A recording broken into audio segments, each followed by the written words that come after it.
Hello friends, welcome to my channel Tuli's world. আজ নিয়ে এলাম বকখালি পার্ট 5। তো ফ্রেন্ডস, আজকে তোমাদেরকে রাতের বকখালি শেয়ার করব।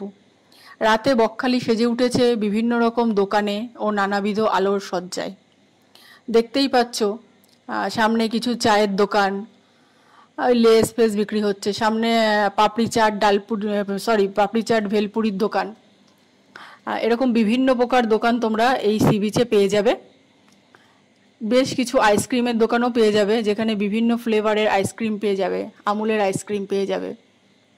মোটামুটি রিজনেবল প্রাইসেই তোমরা এই সমস্ত জিনিস পেয়ে যাবে। দেখতে পাচ্ছ পরপর পরপর করে আইসক্রিমের দোকান বসেছে। তোমাদের যেমনটা বলেছিলাম, রাতে এক অনবদ্যভাবেই বকখালি সেজে ওঠে। এখানে গরিব মানুষের জীবনযাত্রা, সারাদিন তারা অন্য কাজে ব্যস্ত থাকে এবং রাতের দিকেও তারা এই ধরনের বিভিন্ন স্টল নিয়ে বসে পড়ে।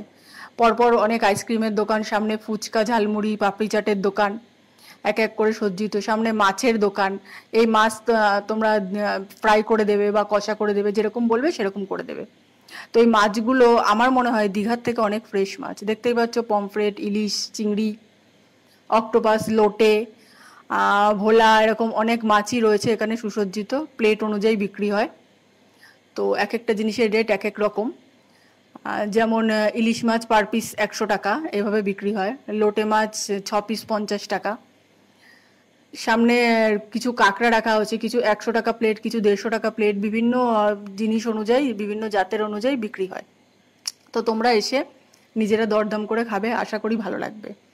ওদের হাতে রান্নাও খুব সুন্দর এবং অসাধারণ। দেখতেই পাচ্ছ মাছগুলো বেশ তাজা। দীঘার মতন ওই হলুদ নুন মেশানো পচা মাছ দেয় না, বেশ ভালো মাছ। এখানে বিভিন্ন জাতের কাঁকড়া আছে, মানে সামুদ্রিক কাঁকড়া, নদীর কাঁকড়া, সব রকমই পেয়ে যাবে। সামুদ্রিক কাঁকড়ার মধ্যেও আবার ওরা 2-3 ভাগ করে রাখে, আমরা তত বুঝি না, কিন্তু ওদের মতো ওগুলো আলাদা। তারপর চিংড়ির মধ্যে দেখতেই পাচ্ছ বাগদা চিংড়ি, গলদা চিংড়ি বিভিন্ন রকম আছে এবং দামও বিভিন্ন রকম। আর অবশ্যই খেতেও বিভিন্ন রকম হবে আর কি। তো বিভিন্ন এই যে দূরে চায়ের দোকান দেখা যাচ্ছে, আরও কত কি। চতুর্দিক আলো রোশনাইতে সেজে উঠেছে। পর্যটকও মোটামুটি আছে, অবশ্যই দীঘার থেকে অনেক কম, তবে আছে। এই হলো একটা জুসের দোকান। তবে আমার কাছে মনে হয়েছে জুসের দোকানটা দাম একটু বেশি। জুসের দোকানের জিনিসগুলোর দাম একটু বেশি, এতটা হওয়া উচিত না। তবে মাছ ভাজার দোকানে যতটা ভিড়, অন্যান্য দোকানগুলো তুলনামূলক একটু ফাঁকা ফাঁকাই। দেখতেই পাচ্ছ অতটা ভিড় অন্যান্য দোকানে নেই। সি বিচে তোমরা বেশ কিছু গরুকে দেখবে অবিন্যস্তভাবে এদিক ওদিক ঘোরাঘুরি করছে, লোকের কাছ থেকে খাওয়াচ্ছে, খাচ্ছে। এই দেখো একটা আইসক্রিমের দোকানের সামনে আসলাম, কয়েকজন আইসক্রিম কিনছে। এই যে সামনে দেখছো এই বয়স্ক লোকটি চেয়ারে বসে আছে। এখানে চেয়ার ভাড়া পাওয়া যায় 20 টাকা পার আওয়ার। তো এইভাবে চেয়ার ভাড়া করে তোমরা বসে রাতের অনাবিল সমুদ্র তোমরা দেখতে পারবে। আর সামনে মানে যেখান থেকে লাইনে এক লাইনে আইসক্রিমের দোকান, তো একভাবে আইসক্রিমের দোকানেই। যেখানে তোমার ভেলপুরি, পাপড়ি চাটের দোকান, ওটা ওইভাবেই। আবার মাছের দোকান যেখানে, ওরকম। তো এইভাবেই রাতের বকখালির অনাবিল বৈচিত্র্য তোমরা উপভোগ করতে পারবে। তোমরাও আসো, ঘুরে যাও, ভালো লাগবে। বিচে ঘুরতে ঘুরতে হঠাৎ করে একটু অন্যরকম দোকান চোখে পড়ে গেল। আর সেটা হলো পিৎজা বার্গারের দোকান। তোমরা দেখতেই পাচ্ছ এইরকম দোকান আমার দেখা নেই, যে সাধারণত সি বিচে থাকে। সুন্দর মাইক্রোওভেনে ওরা পিৎজা বানিয়ে দিচ্ছে। পিৎজা মোটামুটি 120 টাকা থেকে স্টার্টিং। আমি টেস্ট করে দেখিনি, তবে কয়েকজন কাস্টমারের কাছে শুনছিলাম খুব একটা খারাপ বানায় না। তো সি বিচের সামনে এরকম একটা পিৎজা বার্গারের দোকান অন্য কেউ কোথাও দেখেছো কিনা আমাকে কমেন্ট করে জানিও। আমার দেখা তো অন্তত নেই। এই দেখো দোকানের ফ্রন্ট সাইডটা, ওই হলো দোকানদার, দেখতেই পাচ্ছ। আবার মোমোও পাওয়া যায়। খুব সুন্দর, মানে ছোটোর মধ্যে এত সুন্দর দোকানটা সাজিয়েছে, ভাবা যায় না। মানে এই দোকানটার জন্য সি বিচের বৈচিত্র্য আরও কিছুটা বেড়ে গেছে, এরকম অত্যাধুনিক অত্যাশ্চর্য দোকানের জন্য। গ্রাম হলেও ওরা অত্যাধুনিক চিন্তাভাবনায় অভিভূত। এবার আস্তে আস্তে আমরা সি বিচ ছেড়ে সি বিচের একটু ভেতর দিকে যাব। সি বিচের ভেতর দিকে দুপাশে লাইন দিয়ে সারি সারি দোকান, বিভিন্ন রকম খেলনা, কাঠের জিনিস, ব্যাগ,